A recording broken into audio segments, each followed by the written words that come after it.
Now, the big one is upon us, and I'm delighted to be joined by Johnny Lynn and by Stan McCormick, racing historian. Johnny Lynn is the son of the winning rider from 1916, All Sorts, who romped home at 5-1. Stan, I might just start with you. I mean, what an extraordinary day it was here at Fairyhouse. It was, actually. You could start now with sort of Dick Cleary. He's a trainer down in Streamstown, which is between Kilbeggan and Mullingar. Now, a very serious trainer. He had horses like Sean Spada, won Entry Grand National, Sergeant Murphy won. He was the Willie Mullins of the time. He was, exactly, and many good horses. About 60 horses there, and many people working. They used to even have to bring a bread van into the place 2 or 3 times a day. So it was a very big business. Stan, so, there were 25,000 people here, we reckon? Yeah, there was, see, if you think about racing, was much more important in many ways now. It was a sport bigger than this. So Dick Cleary would have packed up his horse, and James Kernan, who was the owner, would have come up by train, got off at Dunboyne, arrived at where there would have been sort of bedlam here. They were coming by train, they were coming by car, and then you had the jaunt horses and all kinds of vehicles were travelling. So it was about 25,000, and the temperature was 18 degrees, so it was a very fine day. Johnny, your dad Jackie, tell what stories did he have about it? You were only, what, 10 years old when he died? 10 years old when he died, yeah. And a wonderful racing family. Oh, they were, yeah. His brother rode in the National in 1916 as well, Willie Lynn. He was killed shortly after in a fall at Dowden Park. And his son Johnny Lynn, also a jockey, was killed in Southerland, England in 1945. And my brother Mickey was killed at Sandown Park in 1955. And you promised your mum you'd never go into No, that's wrong. It's my brother, when he retired after, Paddy was another jockey, and he retired after Mickey getting killed. My mother requested him to retire, like, you know. She said she thought 3 was enough to get killed in any family, like, you know. Oh, dreadful. Oh, yeah. But now, Stan, the fun and games began after the race. Yeah, it did, actually. All Sorts won the race, as you know, today. So now the word came out that what had happened in the city. So all the vehicles were commandeered by the army and that.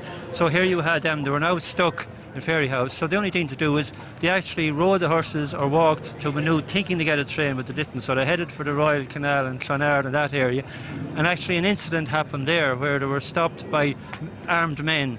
Now the legend is that they threatened, that they actually said which horse is All Sorts, and they pointed to a different horse and shot him. But I think the real story is they were looking for money, and they may have put a gun to the head of the horse. They had good reason now, because the trainer, he was a Redmondite, so therefore he supported Home Rule. He supported Home Rule, the Land League, and they would have been in the IRB possibly, so they would have had a different view of it.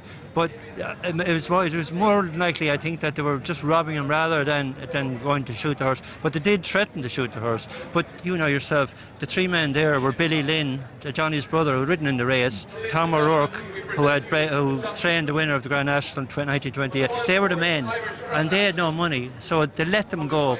And they went on and they stayed with Larry Hope, the trainer, who was just up the road for a few days, because they were terrified. Because would you go out again if you're going to be threatened by guns? So this, you know what the story is, it took 5 days. It took 5 days so to get home. 5 days. Jackie, your dad now, he rode for, what, 34 years? 34 years, yeah. 34 years.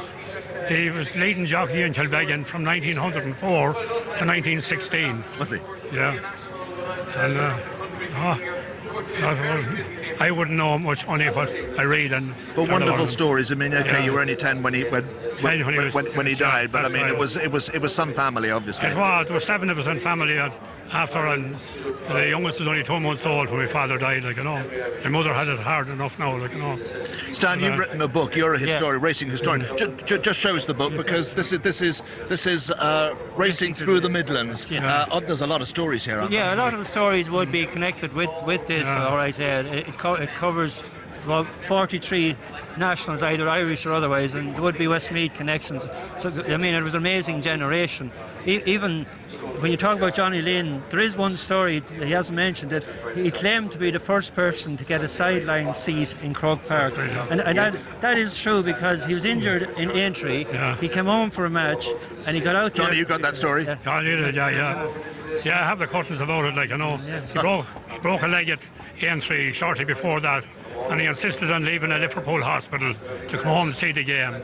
And he was assisted down, he went early to avoid the rush, the crowds, and he was assisted down to the sideline where he made GA history by becoming the first paying customer to get a sideline season trophy. Great story. Yeah. Wonderful. Guys, thank you so much for coming to Thank you. join Can I us. just Thank you very mention one more thing? You know when Dot Love won with Liberty Council, the owners were Irene Neal and the Murtons, and they're direct descendants from Dick Cleary. They would be cousins, so there was a direct connection. That was in 2012.